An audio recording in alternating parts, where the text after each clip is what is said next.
Me acompañas a orar y luego les comento en qué texto estaremos el día de hoy. Amado Padre que estás en los cielos, tú eres soberano, tú eres la cabeza de tu iglesia, Señor, y nosotros estamos en tus manos. Gracias porque estás edificando tu iglesia aquí en Guadalajara, Señor. Te adoramos, Padre, porque tú tienes propósitos para nosotros. Bendecimos tu nombre, Señor, y te suplicamos que nos dé visión para lo que viene en el nombre de Jesús. Amén. Bien, mis hermanos, el domingo pasado estuvimos hablando de cómo el Señor quiere que su iglesia viva en este 2020. Y dimos algunas que se llaman proposiciones o deseos. Si tú no escuchaste el mensaje, mi recomendación es que lo oigas a la luz del texto que vimos. Porque el texto nos hablaba que la gracia de Dios que nos salvó es la que nos capacita para vivir agradándole a Él. Porque si tú solo escuchas las propuestas de Año Nuevo en tus fuerzas, eso pues se rompen fácilmente y no son producidas por el Evangelio. Y yo creo que nos fuimos muy retados. Te la voy a recordar así: crecer este año, proponernos a crecer en piedad, en menos amor al mundo. ¿Te recuerdas? Crecer juntos por medio de la palabra de Dios. Pero en esta oportunidad yo quisiera enfocar un poco más en visión para esta iglesia.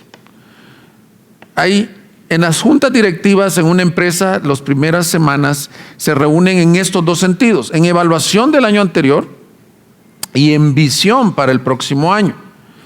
Y estos dos mensajes, este domingo y el próximo, tienen que ver con visión de cómo Dios quiere construir su iglesia. Este día quiero que tengamos un poco de visión de cómo edificar la iglesia del Señor, o cómo somos edificados como iglesia del Señor. Y quisiera que me acompañaras a Primera de Pedro, por favor, capítulo 2, y estaremos de los versículos 1 al 10. Primera de Pedro, capítulo 2, por favor, versículos 1 al 10.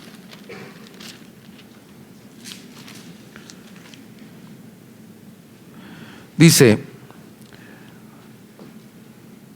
por tanto, desechando toda malicia y todo engaño e hipocresía, envidias y toda difamación, desead como niños recién nacidos la leche pura de la palabra, para que por ella crezcáis para salvación, si es que habéis probado la benignidad del Señor, y viniendo a Él como a una piedra viva, desechada por los hombres, pero escogida y preciosa delante de Dios, también vosotros, como piedras vivas, sed edificados como casa espiritual para un sacerdocio santo, para ofrecer sacrificios espirituales aceptables a Dios por medio de Jesucristo, pues esto se encuentra en la Escritura.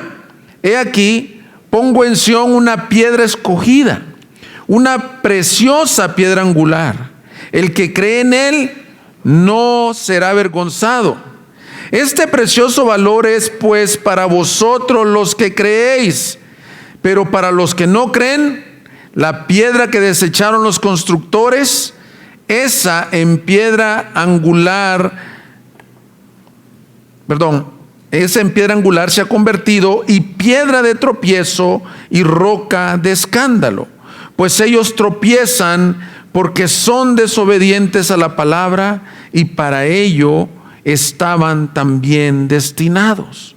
Pero vosotros sois linaje escogido, real sacerdocio, nación santa, pueblo adquirido para posesión de Dios, a fin de que anunciéis las virtudes de aquel que os llamó de las tinieblas a su luz admirable. Pues vosotros en otro tiempo no erais pueblo, pero ahora sois el pueblo de Dios. No habías recibido misericordia, pero ahora habéis recibido misericordia. Un terremoto siempre puede matar. También uno puede morir cruzando la calle si lleva los ojos cerrados. Siempre hay riesgos. Un ingeniero llamado Enrique García, experto en daño sísmico, fue consultado por la BBC 24 horas después del sismo de 7.8 en Ecuador. Y se refiere así a los problemas en el sector de la construcción en Ecuador. Tuvieron una consecuencia directa en más de 600 muertos que dejó el terremoto. La pregunta, dice él, es: ¿estaba Ecuador preparado para enfrentar un terremoto? Y tras sus primeras visitas a las zonas afectadas, el presidente Rafael Correa admitió que muchos edificios se habían derrumbado por mala construcción.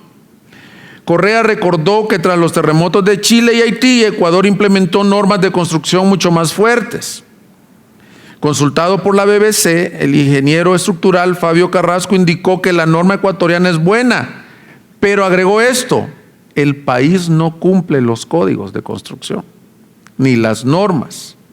Algunos exigen la intervención de un ingeniero estructural a partir de un determinado número de piso, otros no. Pero solo es en el estudio de los planos que algunos piden asesoría. Nadie supervisa esto en la construcción.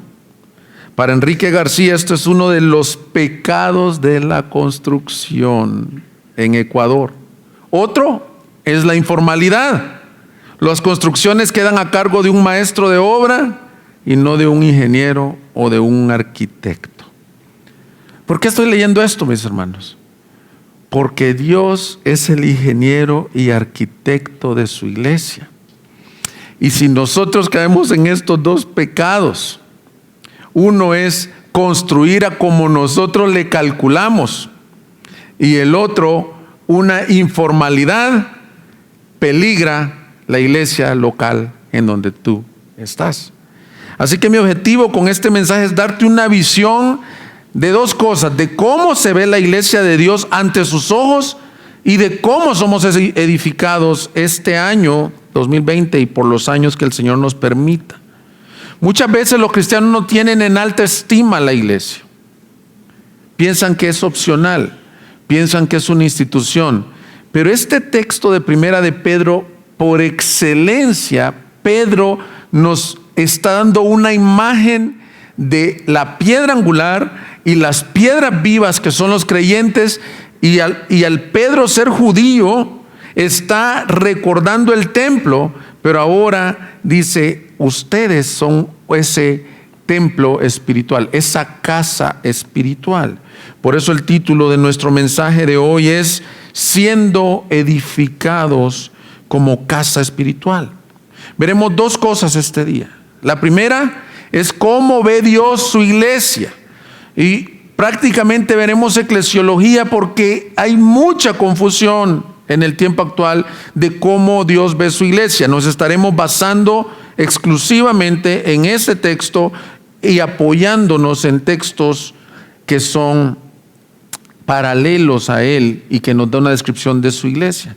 Y lo segundo que veremos es cómo edificamos o cómo somos edificados como iglesia. Y ahí es donde les digo que voy a tener la necesidad de tomar otro domingo, porque el texto sugiere por lo menos 4 cosas, ese texto, nada más, de cómo somos edificados como iglesia. Pero para no correr y para detenernos, veremos solo 2 este día. Entonces, iniciemos con lo primero. Mis hermanos, ¿cómo ve Dios su iglesia? ¿Qué dice la palabra del Señor de su iglesia? Hay muchos malos entendidos, desde algunos que piensan que es una institución, otros que es opcional, pero este pasaje nos ayudará a ver con los ojos del Señor. Lo primero que dice lo sacamos del versículo 9. Pero vosotros sois linaje escogido, real sacerdocio, nación santa, pueblo adquirido para posesión de Dios. Desde el Antiguo Testamento vemos este principio. Dios ha querido tener un pueblo. Él escogió a Israel como su pueblo. Pero en estos tiempos Pedro dice: ahora, mis hermanos, ustedes son el pueblo escogido del Señor. Y en ese versículo 9 hay dos palabras que nos van a ayudar a entender cómo ve Dios su iglesia. Dice que sois un linaje, ¿cómo dice? Escogido. Y luego dice pueblo adquirido. Quiero que nos enfoquemos en esas dos, porque posteriormente veremos la parte que habla del real sacerdocio. Linaje es la misma palabra de donde se desprende la que conocemos nosotros como etnia o raza. Dice que el pueblo de Dios tiene una característica: la iglesia no es un edificio. Cuando tienes niños como los míos de 5 años o como los de Gerardo de 6, 7 años, te hacen muchas preguntas así que tú te hacen pensar estas cosas. Y cuando vamos al centro o a los centros culturales y mi hijo ve las catedrales, dice: ¿y por qué no vamos a esta iglesia? Es una buena pregunta. Y no se trata de explicar a esa edad las diferencias de por qué no vamos. Yo le contesto básicamente: tenemos nuestra iglesia donde Dios nos puso, pero hay una oportunidad para enseñarle a un niño. La iglesia no es un edificio. Y si tú eres muy nuevo en la fe o nos estás acompañando por primera vez, no es esto la iglesia, sino que aquí le da dos características. Son una raza, un grupo de personas, una etnia que han sido escogidos. Y nos vamos a detener ahí antes de pasar a lo segundo, que es adquiridos. Porque muchos entienden linaje escogido al contrario de lo que quiere decir. Cuando tú dices linaje escogido, dices: yo deberé de ser de alguna élite. Dios tuvo que haberme escogido por algo que sucedió en mí. Y mira, yo sé que si tienes años en la fe, tú entiendes la gracia y dices: no, pastor, yo entiendo que fui escogido por ningún mérito en mí. Pero es tan sutil que hay pequeñas cosas que te hacen pensar, incluso hasta en la interpretación de los pasajes bíblicos, que por algo Dios tuvo que haber escogido. Hay personas que dicen: Dios escogió al apóstol Pablo porque él fue preparado a los pies de Gamaliel. Entonces Dios sabía cómo lo iba a usar. Y muchas veces ustedes dicen: ahora entiendo por qué Dios me escogió y porque esa escuela donde yo estudié y estos dones que me dio. Algunos de ustedes aquí son tremendos administradores y tremendos empresarios. Y dice: ahora entiendo, a lo mejor era por ese don que tengo de administración que Dios me iba a usar en su iglesia. Pues hermanos, lo que está diciendo este texto es todo lo contrario. Linaje escogido quiere decir que fuiste escogido por esta palabra, por la gracia soberana y inentendible de nuestro buen Dios. Más bien dicho, no había nada que pudiera hacer que nosotros fuéramos ese pueblo atractivo. Yo siempre que pongo esta ilustración les digo: veamos a Israel. Si tú tienes apellido y ascendencia judía, por favor, no tengo nada, no soy antisemita, los aprecio mucho, tengo un par de amigos judíos, los respeto mucho, pero ellos en su ADN, vamos a decir ADN, en su crianza, tienen allá por el fondo un pequeño recelo de decir: nosotros somos el pueblo escogido de Dios, comemos comida kosher. Y somos aquí exclusivos. No sé si te ha tocado ir a un panteón público, municipal. Ellos tienen su propio panteón. Y el Señor, fíjate, vamos a Deuteronomio 7. Eso se lo está hablando Israel, pero te lo habla a ti, iglesia. Deuteronomio 7, 6 al 8. ¿Qué es la iglesia? Un pueblo escogido. ¿Por méritos? No. Deuteronomio 7, 6 y 8 dice: este pasaje es probablemente el que Pedro está citando de Israel, ahora aplicándoselo a la iglesia. Pero mira cómo lo dijo allá en Deuteronomio el Señor: porque tú eres pueblo santo para el Señor tu Dios. El Señor tu Dios te ha escogido para ser pueblo suyo de entre todos los pueblos que están en la faz de la tierra. Amén. Ese es Israel. Esa es la iglesia, pero luego les dice por qué. Versículo 7. El Señor no puso su amor en vosotros, ni os escogió por ser vosotros más numerosos que otro pueblo. Pues erais el más pequeño de todos los pueblos. Y luego nos dice ¿por qué? Mas porque el Señor os amó y guardó el juramento que hizo vuestros padres, el Señor os sacó con mano fuerte y os redimió de casa de servidumbre, de la mano del faraón, rey de Egipto. Esto es la iglesia, un pueblo escogido por pura gracia. Siempre les comento esta ilustración cuando hablo de la elección por gracia. En una oportunidad vimos una película con mi esposa en donde una madre decide adoptar a un niño que tenía limitaciones físicas, un retraso mental. Y dice, llegaban los padres adoptivos a ese lugar de ese orfanatorio y siempre se llevaban a los mejores niños, a los que se parecían. Y esta madre va y escogió a este niño con limitaciones. Y el niño un día, ya cuando está joven, le dice, mamá, ¿por qué me escogiste? Y me encanta la respuesta. La señora, no es una película cristiana, pero le dio una respuesta bíblica. Le dice, te escogí porque te amé. Simplemente, no fue por méritos en ti. Y muchos hermanos, en estos tiempos ha habido un avivamiento, un despertar de la reforma, de las doctrinas reformadas, y creemos firmemente que Dios es soberano en la elección de su iglesia. Pero yo veo que dejan fuera este elemento. En amor nos predestinó. No nos agarró como una bolsa de canicas así al azar y a la que salga. No. La elección del Señor es personal. Y que tú seas parte del cuerpo de Dios, lo que debe de decir que eres parte de la iglesia es, yo soy un linaje escogido. No es para, como dicen, levantar cuello, parar cuello. Es para caer postrado y decir, ¿por qué me escogiste? ¿Sabes por qué? Porque te amó. ¿Hubo algo en ti o en mí para escogernos? No. De hecho, el pastor Spurgeon decía, yo sé que la elección de mi vida tuvo que haber sido incondicional y desde antes de la fundación del mundo, porque si hubiera sido por alguna condición en mí, o hubiera sido en este tiempo, jamás me hubiera elegido el Señor. Entonces, lo primero que Pedro dice, ustedes son un linaje escogido por gracia. Amén. Con esto en mente, Pedro nos dice que la iglesia es un grupo de personas, y aquí te lo quiero resumir. ¿Qué es la iglesia? ¿Cómo la ve Dios?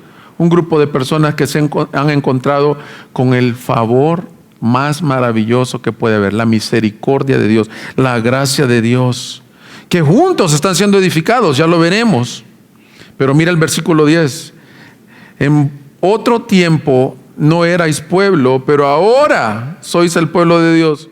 No había recibido misericordia, pero ahora has recibido misericordia. Hermanos, cuídate de no olvidar de dónde te sacó el Señor, que no pierdas el asombro de su gracia. Es bien sutil, mis hermanos, pero cuando ya tenemos años en la fe, comenzamos a ver un poquito feíto, ¿sí?, a las personas que están en la calle. Estaba pensando un día de estos, ¿qué tipo de iglesia queremos ser?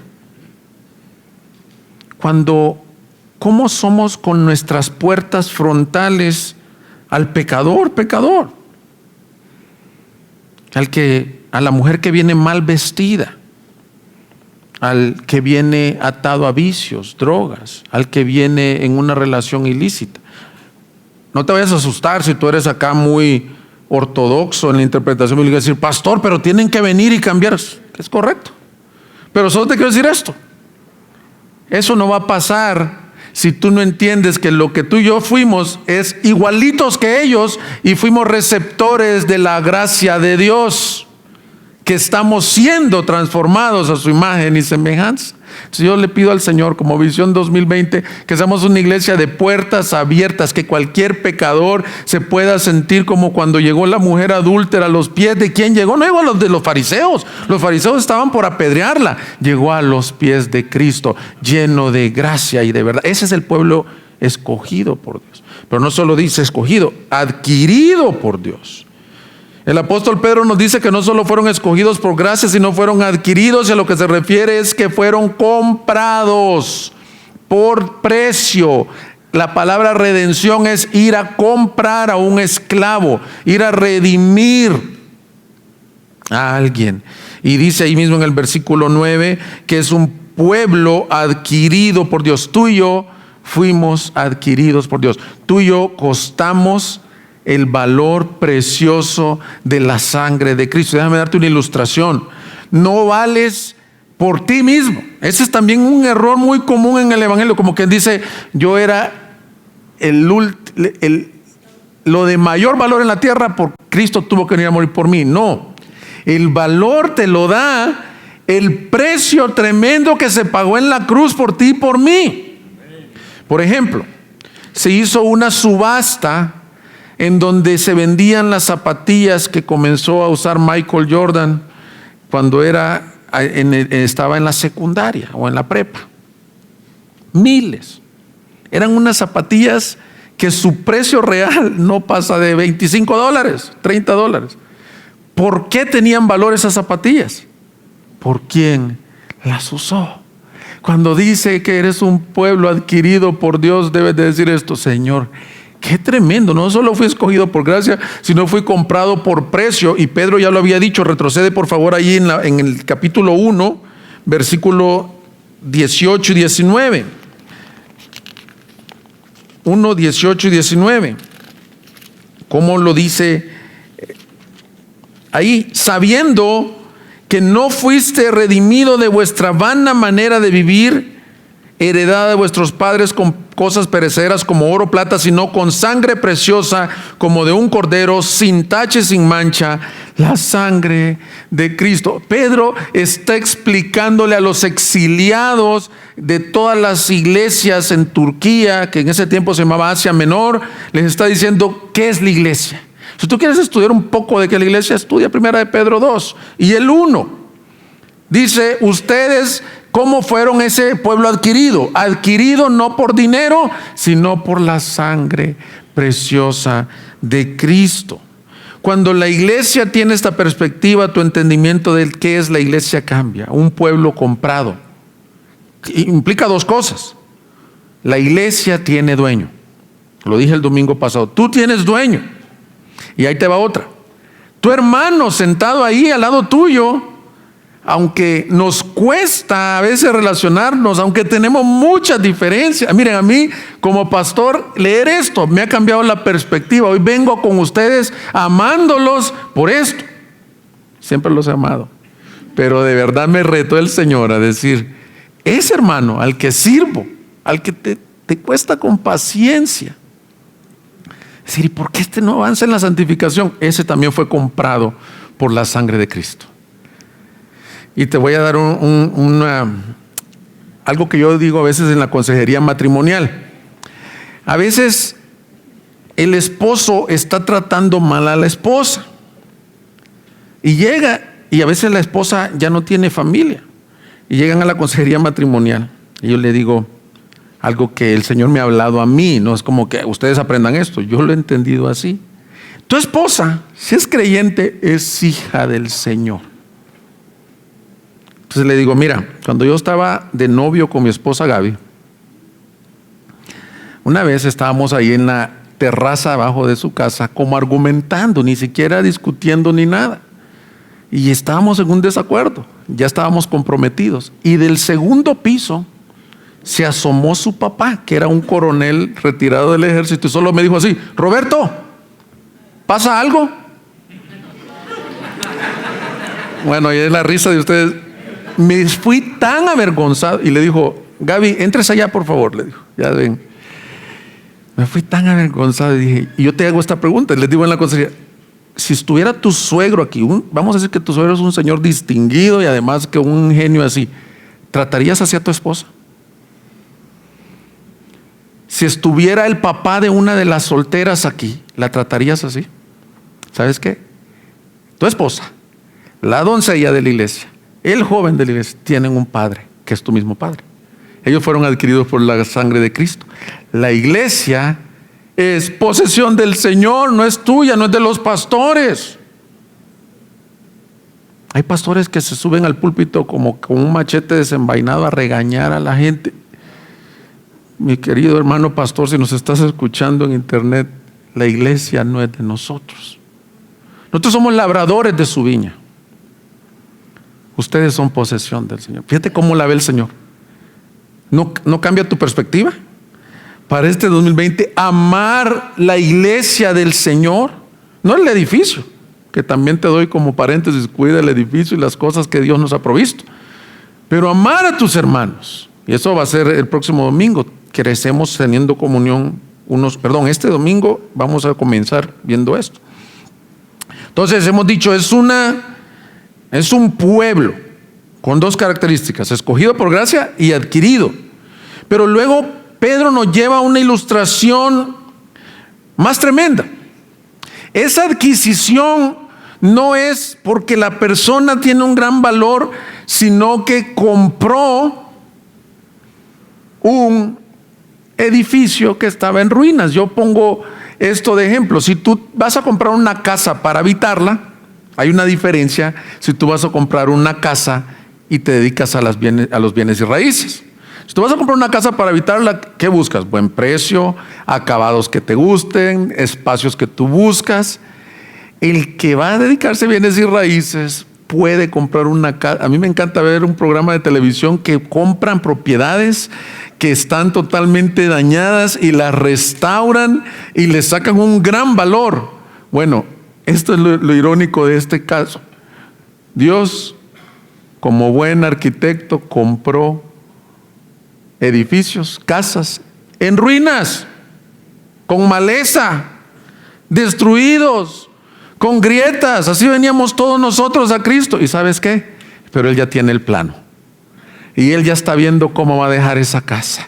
Ese es el misterio de la transformación del Evangelio. Que tú al final de tus días, como el día de ayer coronó la carrera don Chava, corrió la carrera de la fe, al final de tus días todos vean en tu vida decir: esa casa, ese hombre estaba en ruinas, ese matrimonio estaba destruyéndose, pero Cristo lo adquirió por precio y lo restauró a hacerlo una iglesia gloriosa, porque lo otro, como nos la muestra, es una casa espiritual. Pedro, como judío, Dios le iluminó que el templo en donde residía la gloria de Dios, quiero que pienses un momento en esto, en el tabernáculo primero, en donde tenía, pues ustedes conocen los atrios, el lugar santo y el lugar santísimo donde estaba el arca del pacto, del testimonio de Dios.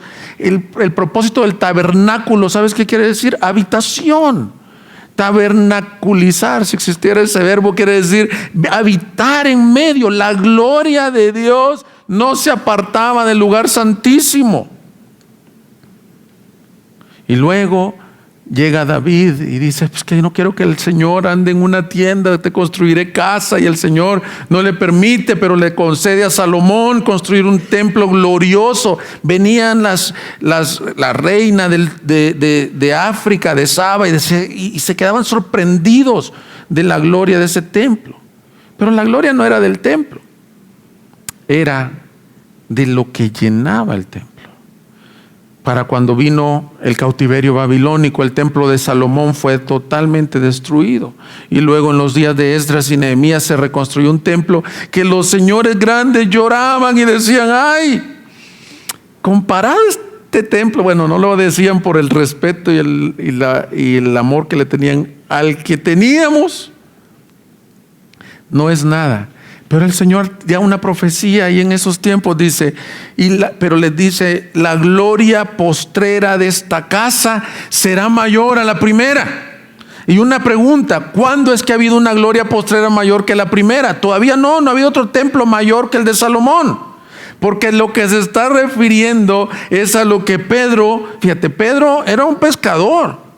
Cuando él escribe estas cosas tan profundas, lo que me sorprende es la iluminación del Espíritu Santo. Lo que le está diciendo es, la gloria postrera será mayor que la primera. Está diciendo, el templo ahora son ustedes, la iglesia de Dios. ¿Por qué? Porque ahí reside la gloria de Dios en medio de su iglesia. Tú y yo, esta es una tremenda ilustración. Yo creo que tendría que ser un predicador de seminario, doctorado, maestría en teología para poner una ilustración así. Versículo 5, léelo conmigo con detalle. También vosotros, como piedras vivas, sed edificados como casa espiritual para un sacerdocio santo, para ofrecer sacrificios espirituales aceptables a Dios por medio de Jesucristo. Pues esto se encuentra en la Escritura. Aquí pongo en Sión una piedra escogida, una piedra preciosa, angular, y el que cree en él no será avergonzado. Esta segunda forma de cómo Dios ve a su iglesia ya no solo es como un pueblo adquirido, sino como el templo espiritual. Y eso es lo que nos vamos a enfocar esta semana que viene, este resto del mensaje y la semana que viene. Un templo espiritual fundado sobre y exclusivamente la piedra angular que es Cristo. Los constructores, bueno, aquí hay algunos constructores y yo no me quiero meter en Honduras en una materia que no conozco a plenitud. Pero sí puedo saber que en ese tiempo la forma de construir, no sé si se continúa con esa costumbre. Yo pareciera que no, porque ahora se hacen cimentaciones de concreto.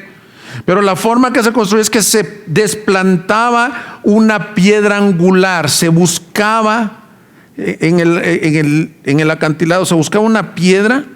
Se escogía, eso es lo que está diciendo, se escogía y de ahí se fundamentaba todo.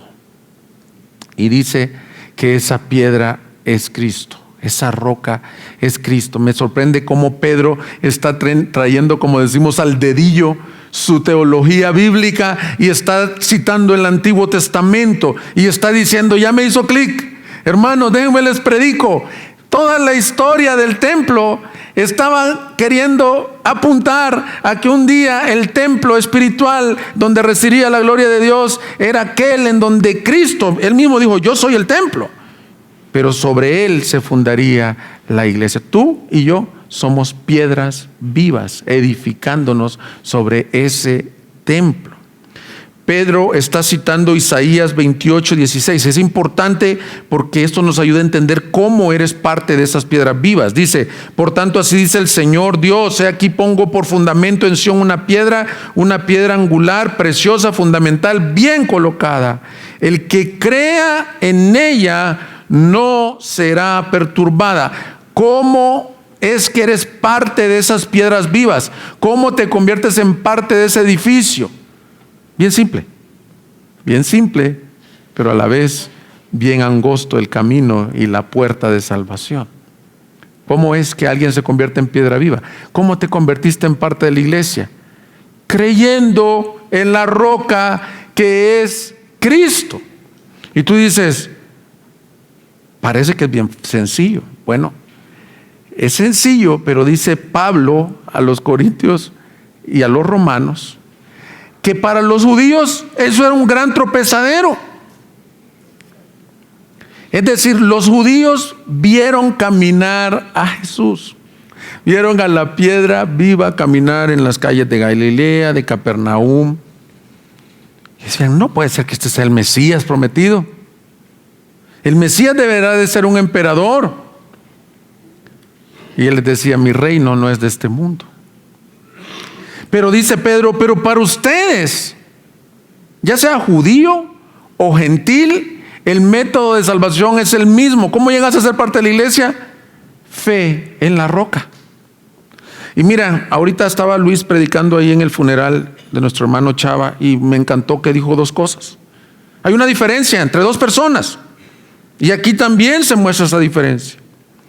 Hay personas que creen al evangelio y en esta roca. ¿Y sabes qué pasa con ellos? Dice que se vuelve un precioso valor. Cristo se vuelve tu Dios en ese momento. tan valioso que dice que un hombre encontró una perla en un campo preciosa y vendió todo lo que tenía por adquirir ese campo y obtener esa perla. Cuando alguien conoce a Cristo, cree en Cristo, Él se vuelve precioso. Para vosotros, los que creéis, Él es precioso. Pero para el otro hay una diferencia. El que no cree, esa piedra se vuelve en tropezadero y roca de escándalo. Y dice, el que cree en Él no será avergonzado. Y me encanta que eso lo vimos en nuestra serie en Romanos. Dice, ¿cómo son salvos los hombres? Dice Romanos, si crees en tu corazón que Jesús es el Señor y confiesas con tu boca que Él le levantó de los muertos, entonces serás salvo. El único método de salvación, mis hermanos, es creer en Cristo. No, fíjate bien, caer sobre la roca. Tú sobre la roca, es decir, no tengo ninguna esperanza fuera de ti. Si tu vida ya la fracasaste, si estás este día escuchando este mensaje y estás en ruinas y no sabes cómo salir del problema que tienes, te invito a que caigas sobre la roca, decía el salmista, que es más alta que tú. Cree en Jesús. Dale toda tu vida. Ya no confío en mis sabidurías, en mis riquezas, en mis influencias, en mi salud. Los días del hombre son como polvo. Hoy estamos, mañana volvemos al polvo de donde fuimos creados. Pero algo más, el que no cree en Jesús, esa piedra se vuelve en roca de escándalo, y en otros textos, en otras traducciones dice, la roca cae sobre ellos. Esa roca misma tiene dos opciones el día de tu muerte: llegar ante Dios y decirle, creí en ti, y Él te va a decir, bienvenido, mi buen siervo y fiel. Y la otra, burlarte, rechazar y decir, no puede ser que la historia de Cristo me salve. Y ¿sabes qué? En lugar de ser recibido en amor, será recibido por un juez, y esa roca caerá sobre ti.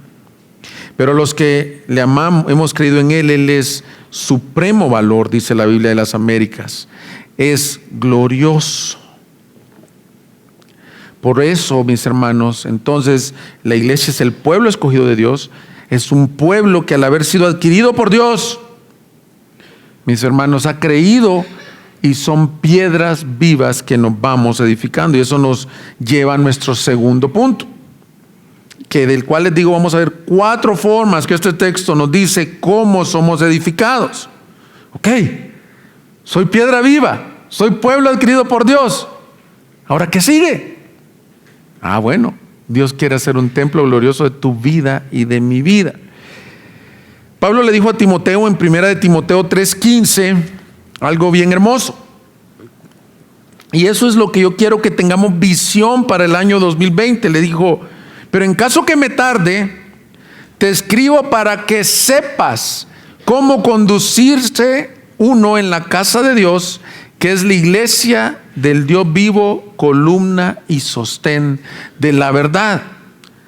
Eso es lo que vamos a comenzar a ver en estos 2 domingos. Pero es importante ver quién era la iglesia.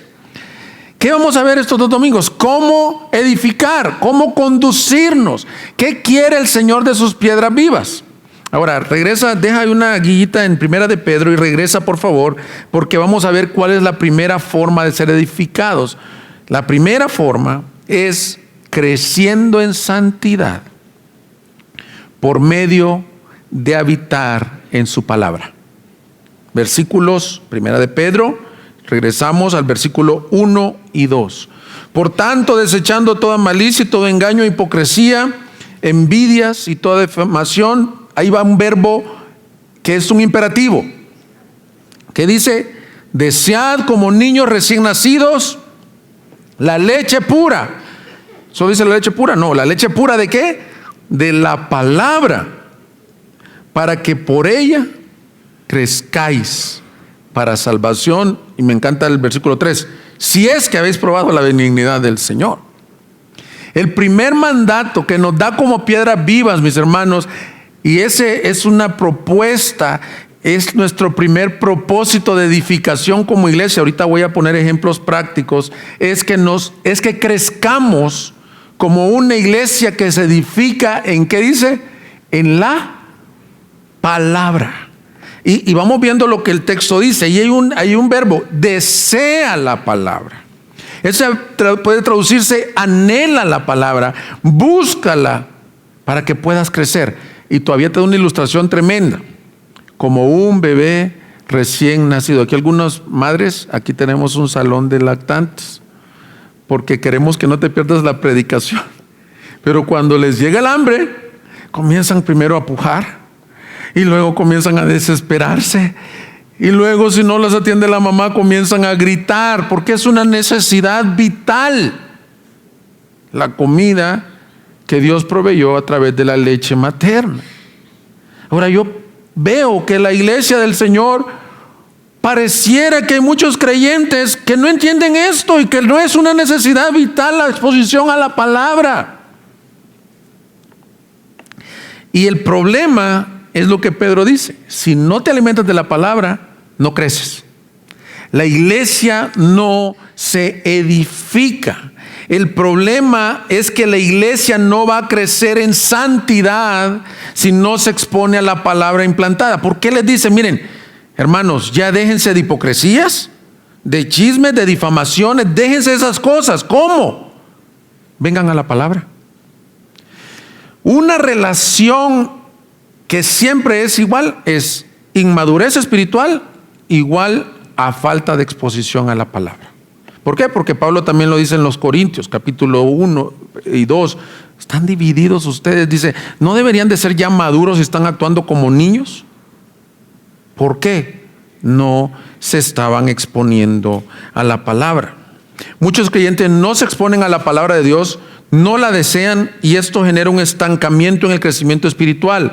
Pedro les dice que esa es la razón fundamental de su no crecimiento, y les recuerda, retrocede ahí una página en el capítulo 1, 22, les dice: ustedes nacieron de nuevo nada más por esto, por la palabra, puesto que en obediencia a la verdad habéis purificado vuestras almas por un amor sincero de hermanos, amados unos a otros entrañablemente de corazón puro. Pues habéis nacido de nuevo, no de simiente corruptible, sino de una que es incorruptible, es decir, mediante la palabra de Dios que vive y permanece. Les dice, miren, ¿por qué nacieron de nuevo? Por la palabra. Y luego les dice, esta es la palabra que les he predicado.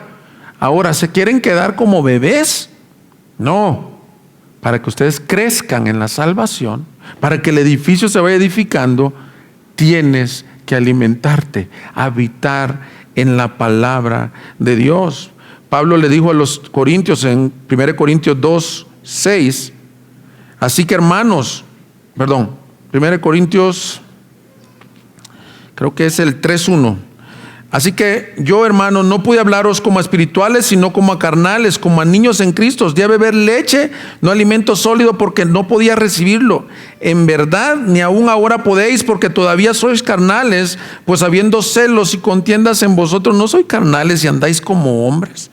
Esa palabra carnales tiene que ver, son inmaduros, están como niños. Ahora, ya poniéndole una aplicación, porque el mensaje es cómo edificamos esta iglesia en el 2020. Ya entendimos que somos un pueblo adquirido por Dios. ¿Cómo?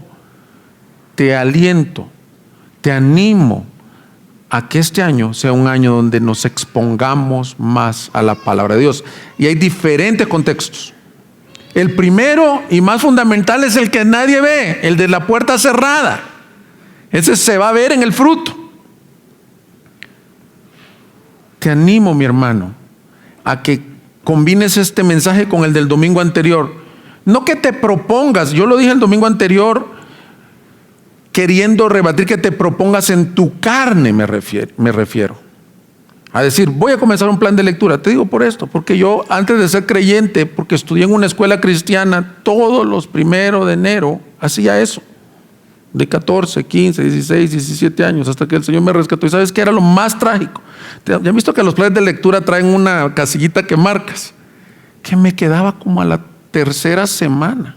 Ahora, la palabra de Dios no regresa vacía. Si tú tienes un hijo que es adolescente, no es creyente, pues lea la palabra, no regresará vacía. Pero de lo que está diciendo Pedro es: edifícate, deséala, anhela.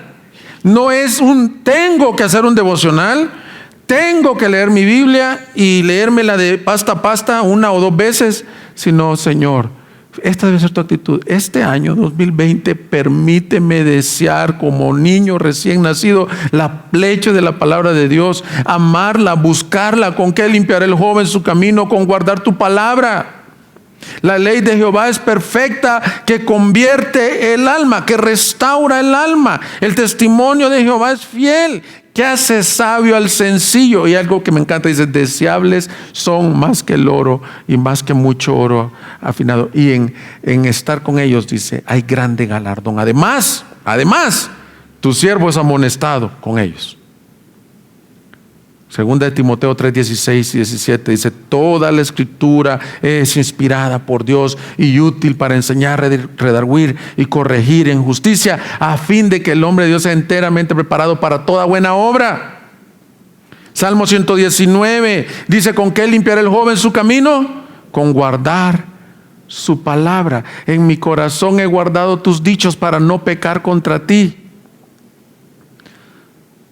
Hermanos, cuando el Señor nos dio una ilustración en Juan 15, nos dijo: permaneced en mí y mis palabras en vosotros. Así como el pámpano no puede llevar fruto por sí mismo separado de la vid, así ustedes no pueden si no están permaneciendo en mi palabra. Entonces, el primer contexto, mis hermanos, y ahora sí, pues lo platicábamos anoche con Luis, y esto sí se los pedimos como pastores, y la verdad que nosotros queremos ser bien cuidadosos en traer demandas, porque mira, yo he entrevistado uno y otro cristiano que dice: yo estoy cansado que en las iglesias son demandas y no me dan el cómo hacerlo. Bueno, esta no es una demanda, esta es una relación del nacido de nuevo. Esto es un acto de amor. Esto te estoy diciendo, esto es tu vida. Muchos estamos bien anémicos, la verdad, porque venimos el día domingo y comemos 40 minutos. Si estamos en una serie de Romanos y yo le expongo aquí 1 hora, no 40 minutos, 1 hora 40 minutos, o lo que sea que expongamos la palabra, y tú no estás en el texto, va a ser bien difícil que encuentres aplicación. Ahora, el primero es en lo individual. Pero la Escritura también nos habla de no menospreciar los contextos de enseñanza, no dejando de congregaros como alguno tiene por costumbre. En esta iglesia tenemos contextos de enseñanza de la palabra de Dios. El primero, pues, es el domingo. Aquí yo les decía el día jueves en Fundamentos, que más que un estudio, hay reuniones de estudio. Este es un domingo, es un culto o servicio de adoración en donde exponemos la palabra de Dios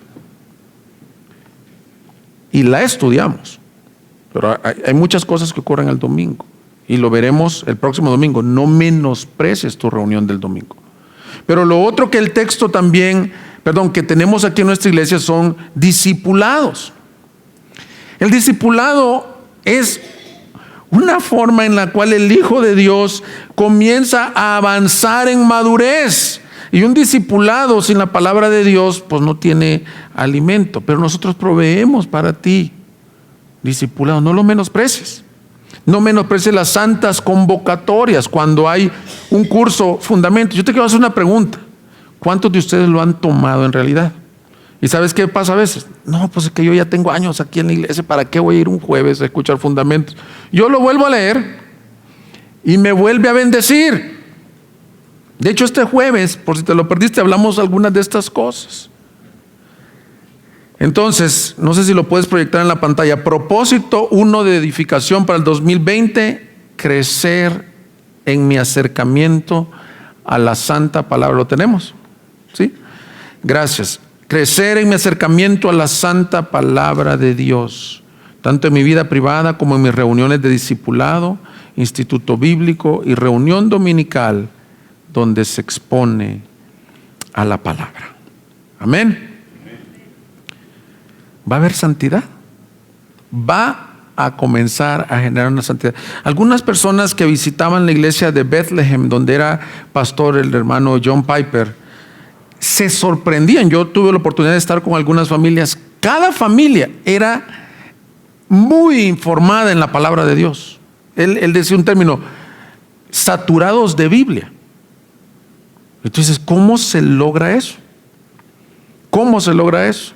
Y es, primero, que nuestra exposición sea fiel y basada en la Escritura, pero es que toda la iglesia esté meditando en ella. Hay algunas prácticas que te pueden ayudar. Mira, no solo en la lectura, ya lo mencionamos en una predicación anterior. Algunas prácticas que te pueden ayudar son estas, por lo menos 3. Lectura. Y luego de lectura pasas a estudio. Perdón, dije 3, son 4. Estudio quiere decir hacerle preguntas al texto. ¿Y qué debes de hacerle? La primera pregunta que le debes de hacer son 2, bien sencillas. ¿Qué pregunta le puedes hacer al texto este año? ¿Qué habla de Cristo? ¿Qué habla? Eso lo podemos resumir. ¿Qué habla del Evangelio? ¿Qué habla de Cristo? ¿Qué habla de Dios? ¿Qué atributo de Dios? Segundo que le puedes preguntar al texto es: ¿qué dice de mi pecado, de mi condición caída? Entonces, lectura, estudio. Ahí te va otra. Aplicación. ¿Qué es la diferencia de solo estudiar a aplicar? Ahí te va la pregunta que tienes que hacer. ¿Y esto cómo me transforma a mí? ¿Cómo se ve esto en mi paternidad, en mi matrimonio, en mi trabajo? Y la otra que puedes hacer con la palabra de Dios, muy fundamental, es meditación y memorización. Miren, hoy somos privilegiados. Tenemos un libro en los colores que quieran. Muchas gracias, una hermana de la iglesia me regaló esta bonita Biblia, empastada, de piel, lo que quieras. Yo me pongo a pensar cómo era esta iglesia del primer siglo. La ley estaba en sus mentes y en sus corazones. Meditar quiere decir que tú lees y comienzas a hacerte estas preguntas de aplicación, y todo el día vas y meditas en la Escritura. Pero la importancia de la memorización, mis hermanos, es que es como el texto que nos habla allá en Efesios, es como la espada de la palabra de Dios. Cuando vienen los embates, por un lado tienes que tener el escudo de la fe y por otro lado la palabra de Dios, en la cual tú puedas decirle al maligno, tú puedas decirle a tu carne: escrito está. ¿Cómo vas a saber qué contestar si nunca has leído un versículo que dice? Hay personas que me vienen a preguntar en consejería: pastor, me he enamorado de una persona que no es creyente, pero mire, él es a todo dar. Él es una buena familia, pero no es creyente. ¿Qué dice la Biblia sobre eso? A mí lo que me revela es que te has quedado comiendo lechita, porque hay algunos versículos bien claros que te dicen: aunque te veas tentado, aunque parezca que todo es... Y si esa fue tu historia y Dios redimió la historia de tu vida y luego te casaste y hoy es un tremendo siervo de Dios, eres la excepción de la regla, en realidad, porque hay un mandato en la Escritura que dice: no os unáis en yugo desigual con los incrédulos. Entonces, estas propuestas son en la gracia: leerla, estudiarla, meditarla, memorizarla. ¿Cómo ves? Si le pides eso al Señor. Ahora vamos a comenzar a ver un segundo propósito de edificación y el próximo domingo lo concluimos. Crecer en comunión. Versículo 4. Y viniendo a él como una piedra viva, desechada por los hombres, pero escogida y preciosa delante de Dios, también vosotros como piedras vivas sed edificados como casa espiritual. Y aquí la connotación es que dice como que ustedes se juntan uno con otro para ser edificados. Mis hermanos, el Señor ama la congregación. No hay creyentes que se puedan edificar solitos. Yo recuerdo una vez, siempre pongo esta ilustración, cuando estaba hace años en la iglesia, llego a la iglesia, termina el tiempo de alabanza, y luego hay como ahí los anuncios y todos, y salgo al baño y está una pareja en el lobby de la iglesia. Y yo les digo, hermanos, ya empezó el servicio, ¿gustan pasar? Y siempre yo creo que ya les he comentado esta ilustración, pero me dice el hermano, es que aquí nos estamos edificando con mi esposa. Yo pensé en ese momento, o no le gusta la persona que va a predicar, o no le gusta la alabanza, o sonamos bien feo en la alabanza. ¿Quién sabe? Pero fue una de las respuestas más raras que me han dado. Hermanos, escucha esto. Nadie se puede edificar solo. Nadie sabe en realidad, fíjense, hay cosas curiosas en la vida. Nadie se puede ver las orejas sin un espejo. ¿Alguien se las puede ver? ¿No? ¿Cómo? Nadie se las puede ver. ¿Sabes qué? Tú necesitas de otro. Y el ejemplo de las piedras es necesitas el roce. Me encanta. Mira, ahorita que salgas de la predicación, fíjate en los muros de piedra. Están pegados por un cemento que ya predicamos aquí, te animamos a escuchar ese mensaje. La unión, ese cemento es el amor. Unidos en amor. Por medio de su espíritu. Pero esas piedras son todas diferentes. A algunos les ha tocado ver las piedras de río, son bien lisitas. Y la razón es porque se van bajando, todo el río van bajando y se van golpeando unas con otras hasta que se alisan. Hasta que no estás en comunión con tus hermanos, no te das cuenta de la necesidad que tienes unos de otros. Y la comunión no tiene que ver solo con, ay Señor, tengo un hermano en el mismo ministerio que yo trabajo, en la alabanza, en los niños, en la cocina, que el Señor lo puso como un aguijón en la carne. No se trata de eso este mensaje. Que me alisa, es totalmente diferente a mí. Y yo creo que el Señor lo hace con especialidad cuando nos casamos. Tú eras el pan de Dios, la hermana más dulce de todo el mundo, hasta que conociste que en tu casa ibas a tener un hombre que era totalmente diferente a tus criterios. Y hay personas que se escapan, como dicen allá en mi pueblo, a divorciar, porque una le gusta apretar la pasta de dientes de arriba y el otro de abajo. Hermanos, este texto nos habla de vivir en comunidad. Dios diseñó que su pueblo tuviera un tiempo de reunión. Salmo 122:1 dice, yo me alegré cuando me dijeron, vamos a la casa del Señor. Plantados están nuestros pies dentro de tus puertas, oh Jerusalén. Jerusalén que estás edificada como ciudad compacta, bien unida, a la cual suben las tribus del Señor, lo cual es ordenanza para Israel, para alabar el nombre del Señor. Uno de los retos que tiene la iglesia actual es esto de la multimedia. Muchas personas se quedan en sus casas diciendo, yo no necesito venir a Jerusalén, a la casa del Señor, a la congregación de los santos. Venían las tribus. Y él dice, yo me alegré con los que me decían, vamos a la casa del Señor. Ahora, no solo el domingo tienes comunión. Y esto ya voy entrando al propósito de este año. Tienes comunión con tus hermanos al intencionalmente buscar vivir en comunidad, unidos en amor por el Espíritu Santo. En la Biblia, algunos han sacado una lista de 31, otros como de 39, los unos a los otros. Y en todos nos habla de que el creyente no es llanero solitario, que se necesita uno y el otro para ser edificados. Este salmo que acabamos de leer refleja el deseo de Dios de reunirse con su pueblo como congregación.